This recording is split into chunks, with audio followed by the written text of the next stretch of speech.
அனைவருக்கும் வணக்கம்.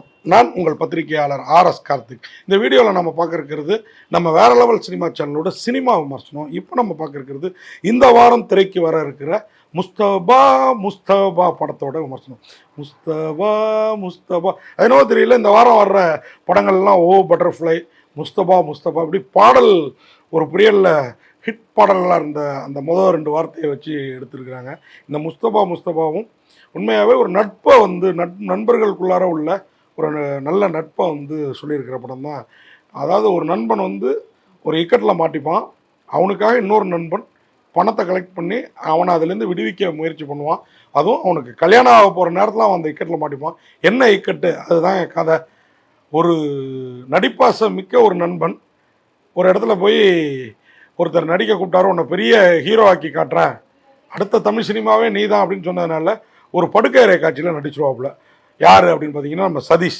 கார்த்திக்ங்கிற கேரக்டரில் படுக்கையறை காட்சி இல்லாமல் இருக்குமா, அந்த கேரக்டர் நேம் கார்த்திக்.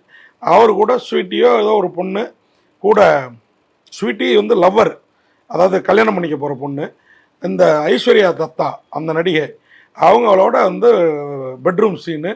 அதில் வா ஃபுல் மூடாக இருக்கான், பசிக்குது எனக்கு அப்படிங்கிற அந்த பொண்ணு.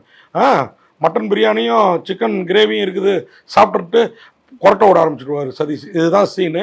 ஆனால் அந்த பொண்ணு அதுக்கப்புறம் நான் சாப்பிட சொன்னது என்ன, நீ என்ன சாப்பிட்ட அப்படின்னு சொல்லி அவரை போட்டு பரட்டி எடுக்கிற படுக்கையறை காட்சி வைரல் ஆகி போயிடும், நெட்டில் இறங்கிடும்.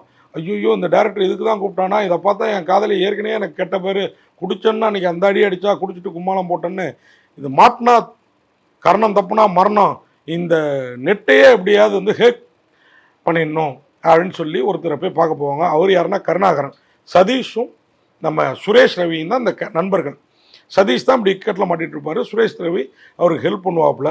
நம்ம நண்பனை போய் பார்க்கலான்ட்டு கருணாகரன்ட்ட போனால் அவரு பதறுவார், பண்ணிடலாம் எல்லாம் ஒன்றும் அழட்டிக்காத, அந்த சீனை மட்டும் காமிக்கின்னு அவரும் அந்த படுக்கை சீனை பட்டு தான் நண்பர்களுக்கெல்லாம் ஷேர் பண்ணி விட்டுருவார். இப்படி போயிட்டுருக்கிறப்போ இதை ஹேக் பண்ண முடியாதுப்பா, அதுக்கு வழியே இல்லாமல் பயங்கர இன்டெலிஜென்ட்டாக நெட்டில் விட்டுருக்குறான் அப்படின்னு சொன்னோன்னே என்னடா பண்ணுறது அப்படின்னா, விடு பார்த்துக்கலாம் அப்படின்னு சொன்னால், இப்போ ஒரு ஃபோன் வரும் அனாமத்துக்கால், அவன் பொண்டாட்டிகிட்ட அவனை போட்டு கொடுக்கக்கூடாதுன்னா 10 லட்சம் கூடின்னு இந்த 2 நண்பர்களும் வாங்கி ஃபோனை பேசுவாங்க. 10 15 ஆகும், 15 20 ஆகும். 20 லட்சம் கொடுத்தா தான் அதுவும் ஒரு ரிசப்ஷன் முடியறதுக்குள்ளார கொடுக்கணும் அப்படின்னோடனே பணத்துக்காக ஒரு அலைவார், நண்பரும் அலைவார். கட்சியில் அந்த பணத்தை கொடுத்து அந்த பிளாக்மெயில் பீரியட்லேருந்து தப்பிச்சு கல்யாணம் மன மேடையில் நின்னாரா இல்லையா, ரிசப்ஷனில் நின்னாரா இல்லையா, என்னாச்சு அப்படிங்கிற கதைங்க. இதை ரொம்ப காமெடியாகவும் சற்று காமெடியாகவும் அழகாக சொல்லியிருக்காங்க. ஆனால் எங்கேயுமே விரசமாக தெரியல. சதீஷ் கேட்கவே வேணாம், அவர் பார்க்குற பார்வையே ஒரு மாதிரி குறுகுறுன்னு இருக்கும். அதேமாரி சுரேஷ் ரவி, இவர் யாருன்னா உங்களுக்கு தெரியும், காவல்துறை உங்கள் நண்பன் ஒரு அருமையான படம். அப்புறம் நந்திவர்மன் ஒரு ஹிஸ்டாரிக்கல் ஃபிலிம், இதிலெல்லாம் கதாநாயகராக நடித்தவர். சின்ன திரையிலேருந்து பெரிய திரைக்கு வந்தவர். ஒரு ஹைட்டு வெயிட்லாம் இதுலேயும் போலீஸாக தான் காட்டுவாங்களோ அப்படின்னு நான் நினச்சேன். இல்லை, 2 நண்பர்கள் கிட்டத்தட்ட காதல் தேசத்து அப்பாஸ் வினித் மாதிரி தான் 2 பேரும் இருக்கிறாங்க. அதாவது அவங்களுடைய கேரக்டரு. இப்போ இந்த நண்பனுக்காக எல்லாம் தேடிட்டு இருக்கப்போ இந்த கல்யாணம் நடந்ததா இல்லையாங்கிறப்போ இன்டர்வலுக்கு அப்புறம் ஒரு ட்விஸ்ட்டு. இவ்வளோ நேரம் இந்த கதையெல்லாம் இந்த சுரேஷ் ரவி யார்கிட்ட சொல்கிறாருன்னா, சதீஷ்க்கு இப்படிலாம் நடந்துச்சு அப்படின்னு, அந்த கார்த்திக் கேரக்டருக்கு இப்படிலாம் நடந்துச்சுன்னு ஒரு பீருக்காக போய் உட்காந்து ஒரு காஷ்மீரே ஒரு பொண்ணுங்க கூட்டத்துலேருந்து வாங்கிடுவார். அங்கே யாருன்னா நம்ம பாரு, யார் பிக் பாஸை சமீபமாக அதம் பண்ணிட்டு வந்தது அந்த அம்மா பாரு, அது இன்னும் பலர் அவங்கள்ட்ட கதை சொல்கிறேன்னு ஆரம்பித்து இந்த கதையெல்லாம் சொல்லிவிட்டு ஒரு கட்டத்துக்கு அப்புறம் சதீஷ் வந்த பிறகு தான் அது யாரோட கதைங்கிறது நமக்கும் தெரிய வரும்.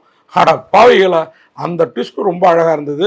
இந்த படமே ஒரு வித்தியாசமான ஒரு விறுவிறுப்பான படம். சில குறைகள் இருந்தது, லாஜிக்காக சில விஷயங்கள் ரொம்பவே இதுவாக இருந்தது.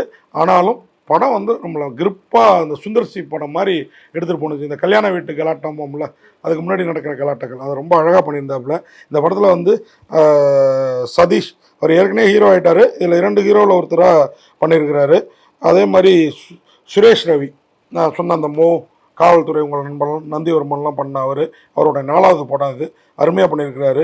புகழ், நம்ம விஜய் டிவி புகழ்னு இருக்காப்புல. கருணாகரன், ரொம்ப நாளைக்கு அப்புறம் கருணாகரன் இப்போலாம் நிறைய சின்ன திரைக்கு தான் முக்கியத்துவம் கொடுத்துருந்தாரு. இப்போ தான் 2 3 படமாக வெளியில் வர்றாரு, அருமையாக பண்ணியிருக்கிறாரு. அப்புறம் மோனிகா சின்ன கொட்டலாம், அவங்க தான் அந்த படத்தோட கதாநாயகி. ஒரு கதாநாயகியில் இன்னும் 2 பேர் இருக்காங்க. எல்லோருமே சிறப்பாக பண்ணியிருந்தாங்க. இந்த படத்தை பிரவீன் சரவணன் அவர் தான் எழுதி இயக்கியிருக்கிறாரு. உண்மையாக பிரவீன் சரவணன்ட்ட விஷயம் நல்லாவே இருக்குது. அதை சொன்ன விதத்தை இன்னும் கொஞ்சம் திரைக்கதை அமைப்பில் இன்னும் கொஞ்சம் மாற்றங்கள் பண்ணால் இன்னும் பெரிய லெவல் டைரக்டராக அவர் வர்றதுக்கு வாய்ப்பு இருக்குது. அதுமாதிரி இந்த படத்தில் ரொம்ப இம்பார்ட்டன்ட் வந்து எம்எஸ் ஜோன்ஸ் ரோபர்ட் அவருடைய மியூசிக் தாங்க படத்தில். ஜோன்ஸோட மியூசிக் அவ்வளோ பிரமாதமாக இருக்குது. இந்த படத்தை பிரதீப் மகாதேவன், சுரேஷ் இன்னும் பிரதீப் மகாதேவன் தான் தயாரிச்சிருக்கிறாரு.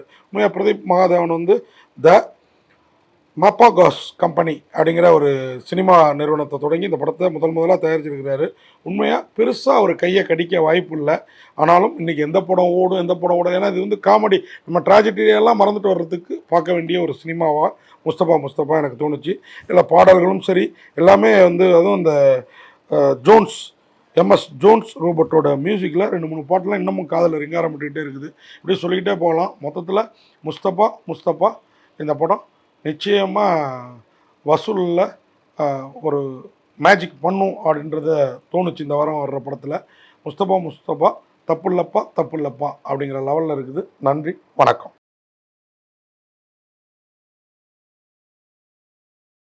இந்த வீடியோ உங்களுக்கு பிடிச்சிருந்தா லைக் பண்ணுங்கள், கமெண்ட் பண்ணுங்கள், ஷேர் பண்ணுங்கள், சப்ஸ்கிரைப் பண்ணுங்கள்.